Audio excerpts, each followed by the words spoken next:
हळूहळू आयुष्य आपल्याला शिकवतं की लोक येतात आणि निघून जातात, कधीकधी विनाकारण तर कधीकधी निरोप न घेता. सुरुवातीला प्रत्येक दुरावा आपले हृदय तोडतो, परंतु कालांतराने आपल्याला समजतं की प्रत्येकजण एक उद्देश घेऊन आपल्या आयुष्यात येतो. काही प्रेम शिकवण्यासाठी, काही संयम शिकवण्यासाठी आणि काही फक्त आपल्याला मजबूत करण्यासाठी. प्रत्येक नातं कायमचं नसतं. काही एका अध्यायासारखे येतात आणि ते संपताच निघून जातात. मग आपल्याला कळतं की आपण चुकीचे नव्हतो. कथा तिथेच संपली होती.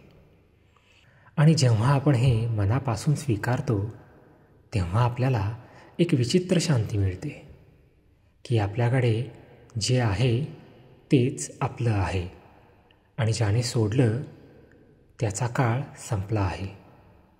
आणि हेच जीवन आहे, ज्यामध्ये लोक येतात आणि निघून जातात आणि प्रत्येक वळणावर आपण स्वतःला थोडं जास्त समजावून सांगायला लागतो.